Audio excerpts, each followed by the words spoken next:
In the city of Los Angeles, a bunch of police officers are in the middle of a violent gunfight against 4 robbers who are holding up a bank in Lincoln Heights. While 2 of the robbers are inside keeping an eye on the hostages, the other 2 are fighting the cops with automatic rifles and full-body armor, which is allowing them to overpower the police and their puny pistols. Thankfully, a SWAT unit soon arrives. Officers Jim and Brian rappel down from the helicopter with 2 other men to land on the roof of the bank, where they tunnel their way down to the storeroom and find a safe way to the lobby by using a special spying camera. While a few SWAT snipers take a spot on the roof of a building across the street, a third team approaches from the ground. At that moment, one of the robbers outside tries to escape in a getaway car, but a sniper quickly takes him out with 1 shot. The other robber continues to fight the cops, however the ground unit soon reaches him and takes him down too. The 2 robbers inside start to panic, and the ground unit sends a secure phone for a SWAT negotiator to try to arrange the release of hostages. While the negotiator deals with the robbers, Lieutenant Velasquez calls his team inside the bank to ask them to wait, but Brian ignores the order. He drops into the storeroom, and while Jim has no choice but to follow him, Brian sneaks into the back of the main lobby to get in a good position to shoot down the robbers. Velasquez keeps calling him but all the calls are ignored. Getting more nervous by the second, one of the robbers grabs a woman and aims his gun, ready to kill her. Seeing this, Brian shoots the robber through the woman's shoulder, killing the guy but also wounding the woman in the process. Jim takes out the last robber, finally putting an end to this. Afterward, Jim checks on the woman and calls for an ambulance, and when Brian wonders if the woman will be okay, Jim snaps, not happy about what Brian did. Later at the precinct, Captain Fuller is furious at Jim and Brian for disobeying orders, especially since the wounded woman will sue them for negligence. Fuller fires them from the SWAT division, but Velasquez cuts in and asks him to at least keep them on the team so they can eventually get a chance to get their jobs back. Fuller agrees and relegates them to cage duty, a degrading position involving the maintenance and distribution of weapons and accessories to other officers.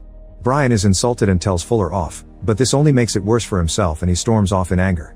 When Jim hesitates, Fuller offers him a chance to get back on the team right away if Jim agrees to rat out Brian for recklessness. Meanwhile, Brian has decided to quit and is now packing his bag. Suddenly Jim reveals that he agrees with Fuller that Brian was reckless out there, which has caused the chief to order a reform of the department. Velasquez wants Hondo to form a new SWAT unit for him to command and offers 2 of his own officers, TJ and Michael. Hondo accepts them and decides to pick out 3 more candidates from the personnel files, although Fuller will have the final say later. After finishing with Hondo's weapon, Jim goes home to find his girlfriend trying to move out of their apartment. She claims things between them aren't good anymore and Jim hasn't been the same since he was taken off the SWAT team. She tries to kiss him one last time but he turns her down and lets her leave. The next day at work it's revealed that while working at the cage, Jim has invented a new piece of equipment that he plans to patent in the future. A gigantic hook and chain designed to take down walls or barricades and end hostile standoffs, which he calls the key to the city. As he's explaining his invention to his gun cage partner, Hondo comes in and appreciates Jim's idea. He retrieves his weapon and is impressed by the improvements Jim has done to it. Sometime later, Hondo takes some of the officers out for target practice on the firing range. TJ manages to outshoot Hondo, who bets $200 that Jim can beat TJ. Accepting the challenge, TJ faces off against Jim, who ends up victorious to everyone's surprise except Hondo's. Meanwhile, French mobster Alex arrives at Los Angeles, where the guards almost take away his knife but he manages to keep it by saying it's a family gift.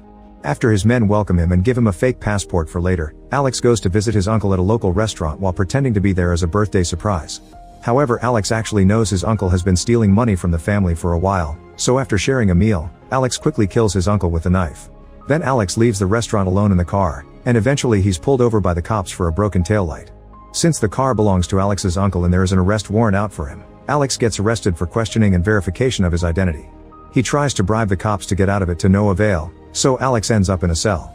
Back to Hondo, he recruits Jim as his driver for the day in order to look for some recruits. They first investigate Officer Deke, who is found in the middle of a foot pursuit with a suspect. As those 2 run through the streets, Hondo and Jim decide to join the chase, running for a few blocks until they manage to bring down the suspect. This angers Deke because he wanted to do it alone, however he calms down when Hondo invites him to join the team. Then they visit another candidate who makes a bad first impression on Hondo by being a vegetarian, too polite, and too much of a stickler to last long in Hondo's unit.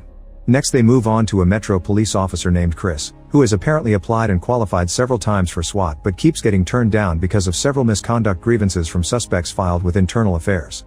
They hear Chris is at the local ER and find his partner keeping watch over a thug with multiple bruises on his face, which were a gift from Chris.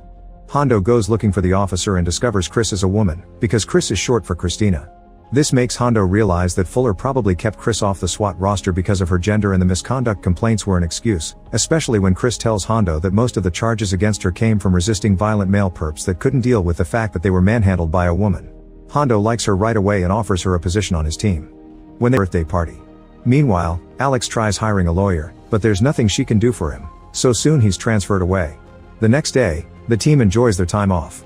TJ goes on a date, Hondo and Velasquez go golfing, Deke spends the day with his kids, Michael stays home with his wife, and Jim goes to Chris's daughter's birthday party, where he entertains all the kids with a water rifle.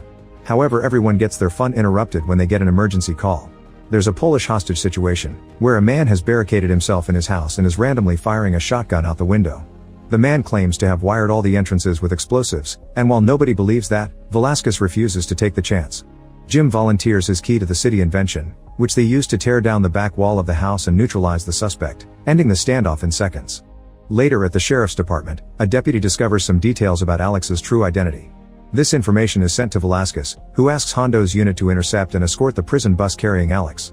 Meanwhile, Alex's gang has also learned about the transfer, so two men disguise themselves as cops and use a stolen police car to pull the bus over.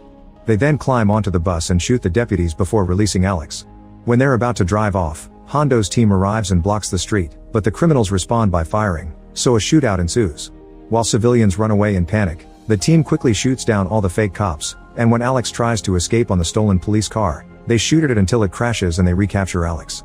Afterward, it's revealed that Alex is an international fugitive wanted in over a dozen countries on charges including murder, arms dealing, and trafficking.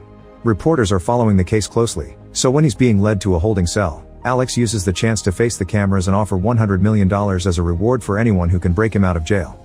The newscasts of every channel repeat the claim over and over as they confirm that Alex has the financial means to back up his promise, attracting the attention of every outlaw in Los Angeles. Hondo's team is frustrated by this, knowing it will make their job that much more difficult. Then Hondo's unit goes to the roof to evacuate Alex by helicopter, but when the chopper is about to reach them, suddenly it gets shot by an unseen sniper. The helicopter loses control and soon crashes on the street, where it explodes. The team takes Alex back inside and makes a new plan. They'll lead the criminal away via a motorcade. They leave in cars and bikes, ignoring the crazy fans that want to get Alex's attention. They have to stop when they find a homeless man crossing the street very slowly, but this turns out to be a trap, and a bunch of gang members soon begin attacking the cops. While a few trucks crash against the police cars, the other criminals open fire and throw smoke grenades, killing a motorcycle cop and injuring two other officers in the process. However, when they try to get Alex, they find a doll instead. It turns out the vehicles were a decoy, and Alex is being led down a private access area underground into unmarked cars parked several blocks away from the headquarters while Velasquez keeps watch from the sky.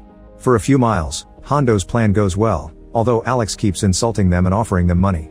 When they cross the second checkpoint, TJ suddenly stops the car and points his gun at his own team, having decided to accept Alex's offer. Jim and Michael attempt to reason with him, but TJ is suddenly joined by Brian, who shoots Michael down and reveals himself as the mastermind behind the operation to break out Alex.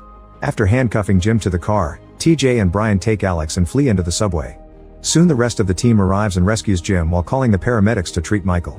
Once again they decide to split and Hondo and Jim chase after the group while Deke and Saches rush to the next station. Sadly, Hondo and Jim miss the train, however Deke and Chris report that the train never made it to the next station, so both teams head down the end of the tunnel to investigate. They find the train abandoned midway through the tunnel, but Brian and his men are gone, only the terrified passengers are there. The driver points them to a storm drain opening and the team enters it, which causes them to get cut off from the police frequency. Meanwhile, Fuller finds out about TJ's betrayal and Brian's involvement and suspects the whole team might be part of the operation to free Alex, especially since they're no longer responding. When he finds out an unauthorized runway has been lit up at Hawthorne Airport, he suspects that's where Brian is heading, so he sends all available units there. While the team tracks down the criminals through some sewer tunnels and dodges bats in the process, Brian sets up a booby trap made with a claymore mine and smoke grenades, although TJ doesn't like it very much. Hondo's team ignores the smoke and keeps going, and when Deke almost triggers the trap, Jim stops him just in time. While Jim disarms the claiming a hostage as a shield, then he rappels down from the bridge and Jim goes after him. Meanwhile, Hondo confronts an injured TJ, who says he regrets his actions and asks about Michael. After Hondo confirms that Michael is expected to recover from his injuries, TJ pulls out his gun and self-deletes. Back to Jim, he rappels down from the bridge too and lands on a train yard, where Brian takes him by surprise and stabs his hand before running away. Jim goes after him, and after dodging a few moving trains, he tackles Brian to start a hand-to-hand fight. They exchange a bunch of hits on top of the rails, and when a train suddenly approaches, Jim kicks Brian's head into its path, killing him instantly. After Jim rejoins his team on the bridge, Fuller arrives and congratulates everyone for their excellent work, but he also points out that the job isn't finished yet. Alex is still in their custody and needs to be transferred to a federal prison, So the team takes a SWAT truck to deliver Alex to the authorities. Sometime later, after successfully delivering Alex, a report of a robbery in progress comes onto the police band. Hondo points out that their shift has technically been over for 12 hours, but the tired team agrees to head out to their next mission anyway. Make sure to